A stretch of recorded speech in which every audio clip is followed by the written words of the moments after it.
it's BT with the BT Qatar race review. Let's get right to it. Let's go with Moto 3. Moto 3, they start off like they always do. It's just a street fight, and when it's over, who's winning? And this one, it was Home Alone.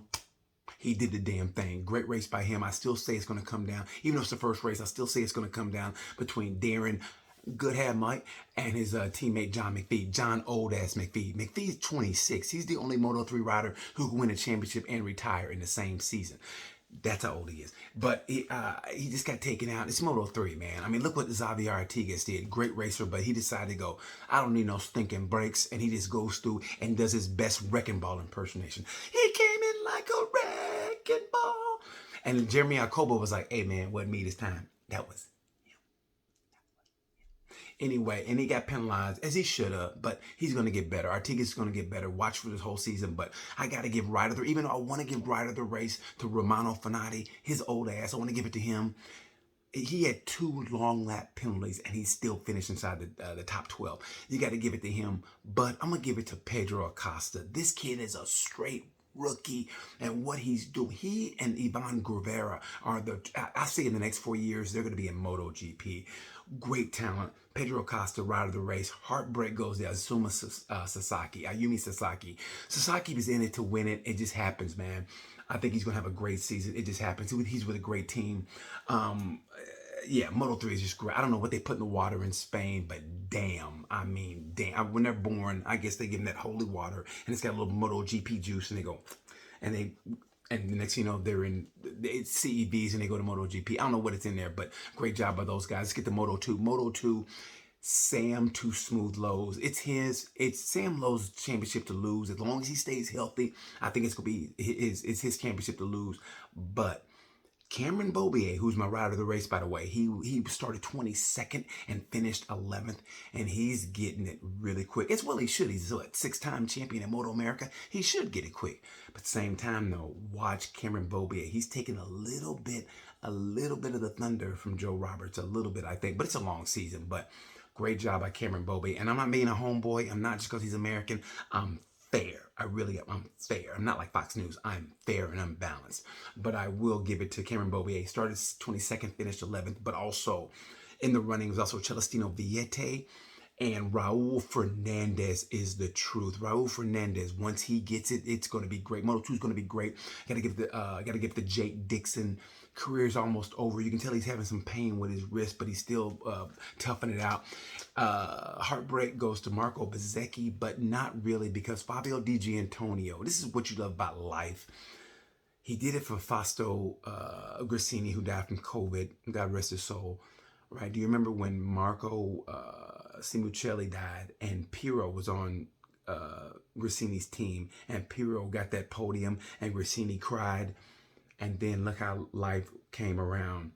Di Giannantonio got that podium and he cried because Grassini died. I mean, you can't script shit like that, man. You really can't. So anyway, that's it. So my heartbreak goes to Bezzecchi, but not really. And the rider of the race goes to Cameron Bobier, even though it kind of should be Fabio Di Giannantonio. But great race. Sam Lowe's championship to lose. Anyway, MotoGP, let's get right to it. Here's what people aren't talking about. What a great race, by the way. Great race. What about that start from Ducati? Oh, my God. On the start of a race, if a racetrack could be just a straightaway, Ducati would win every time. But it's not. And let me tell you something what I think was beautiful is that Jorge Martin, it's the year of the rookies. Jorge Martin had a great, from 14th to 4th by the second corner. That dude was incredible. Also, Enea Bastianini, rookie, 10th place. Great job. What no one's talking about, though, is what Franco Morbidelli, he had a horrible race, but if you watch the interview, Franco said, he goes, they asked him, was it the whole shot device? And Frank, if you watch MotoGP.com, Frank, he goes, but he also said, I know, but he did it like that, but a lot better because Franco's prettier and he has good hair. But he goes, and he goes, well, I'm not a priority with Yamaha. He said, I'm not a priority with I'm not Yamaha's top priority. That says a lot without saying a lot. When he said that, come on, we've all been in relationships. Somebody says, oh, I'm not a priority. And you know what people do when they feel they're not a priority? They start walking, they start looking around like, oh, KTM looks cute. Must be nice. Damn, Suzuki sure is treating him right. That one I look good in blue. That's what's going to happen. I mean, Franco didn't, and he said it like it's like the Jan Brady syndrome. Like everywhere I go, it's Marsha, Marsha, Marsha. Because Rossi is basically Marsha Brady. He's going to be leaving the house soon, right? Cindy Brady basically is Fabio. They're making sure Fabio's happy when Fabio wasn't happy, which is going to lead me to Maverick Vinales. Vinales is about to be a father, and he got married over the summer, which is in today's social media. I didn't know about this, and I'm a dork. I follow everybody, and I follow him exclusively. And I just found out he just got married, and no one talked about it. And that's gonna make him mature. Think about that. When you get married and you got a kid coming, hey man, you got to become an adult. And that's why, like, if you watched him, his crew chief had COVID. He wasn't there till the race day, right? But you know, he never lost his cool. He had just a different vibe about him. And that's what being a father, becoming a father and being married does to you. I mean, look at me. I'm single. I didn't get this out. I'm not getting this out until now, late at night. This race was over like, what, 7 hours ago? You know why? Because I have no responsibilities. I'm single. I have no responsibility. That's why I'm like a fuck up. I'm like, yeah, I'll get it out when I get it out, you know? So Maverick now is like, oh, I got to straighten up. I got a kid coming. I want my kid to go. That's my daddy right there. He's got a wife. He wants his wife to go. Get him, baby. Beat them Ducatis, baby. That's my baby Maverick. Go Top Gun. Go Top Gun. Go TG. That's what he wants. Maverick is growing up. Remember, he hears those like that's the winner season testing champion. Now, why it's a different. I think it's gonna be a different. Even though it's the first race, I think it's gonna be a different Maverick. Watch him, what he did, how he raced. He was aggressive. He went up inside Bagnaia. He took his time. He was like Floyd Mayweather, right? He took his time. He was in 8th place at one time, right? But he took his time, right? Did the little shoulder roll. He followed Fabio. Fast Fabio. Boom, 7. Boom, Jack Miller. Boom, Bagnaia. Next thing you know, he's going for the lead in the race. Maverick, that was a beautiful race. Even though he said it's the first race, he's got a smile on his face. He looks happy. He didn't get rattled. And that makes a difference. Growing up, being a father and being married makes you become a man real quick, right? And he's not going to be a deadbeat dad. He's not going to just leave and be like, I'm still a racer, but my wife and kids, I don't care. You can't do that, man. So watch Maverick. He's maturing, okay? And here's something no one's talking about, right? Right after the race, I'm going to give it to Maverick Vinales, right?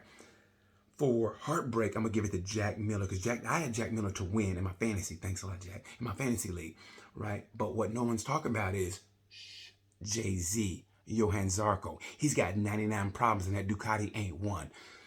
I'm telling you, Zarco is being underrated. I think he feels a little bit underappreciated. If you watch the launch with the team launch with Jorge Martin, they talked to Martin first. And they talked to him a lot, like he was like the number one guy. And I don't care. And I was watching Zarco's body language, and I just really think that kind of rubbed him the wrong way. Just sat in his crawl. You know, you ever like eat a meal and it sits wrong, and you go, ooh, I gotta go to the bathroom. I think that's what that did. And he's like, I'll show you, son of a bitches. And if you watch Zarco, man, and what they did to Mir, oh my God, that last race. Matter of fact, they should be in jail for what they did to Mir. I mean, honestly, that's almost a felony in some states, what they did to Mir. That last lap, that on the straightaway, what he and Bagnaia did to Mir. But let me tell you something. Matter of fact, their picture should be up in a post office. Like, if you see these two men, don't try to apprehend them or go down the straightaway without getting a slipstream, right? Watch Mir and Renz. If they qualify great, it's over. It's done. But watch Miller next week, because let me tell you something. And also, that's pressure on Miller, because people are talking about Miller to be tagging him to be the champion this year. Let me tell you something. That's pressure, okay? He got pressure coming in. He's the main guy. He's with Ducati now. He's the main guy. And pressure either makes diamonds or it bursts pipes. And so we'll see how Miller handles that pressure. That's what the interesting part. And I think Zarco is going to be that dude who feels underappreciated. And they're all looking at the new guy. The new girl in town is Jorge Martin. He's the rookie, right? They got Bagnaia, and they're like, okay, Bagnaia, we got you, man. You're a factory. And Zarco is like, oh, okay, Johan. And I think Zarco's going to have a better year than people want to give him credit for. And how good was the racing? The racing was so good that you didn't even think about Marc Marquez. The only time I thought about Marc Marquez when they showed him eating popcorn, like, I'm going to have a tough ass year this year. It's going to be a tough ass year this year. And I think that's what's going to happen. You watch me when they get if he's ready for in Portimao. Oh my God, this season's going to be the best season ever. But I got to get right out of the race to Maverick Vinales. Watch, he's grown up, he's married, he's got a kid coming. It's going to make a difference. Watch for Miller next week. Let's see what happens. It's the first race of the year. It's Qatar. It kind of doesn't matter, but it does. So we'll see what happens. It's going to be a great race. Thank you guys for watching. I appreciate that. I really do. I appreciate your criticism and your feedback. So Funny Man 6869, you guys give it a shot, okay? Thank you. Until then, you know the word. Bye.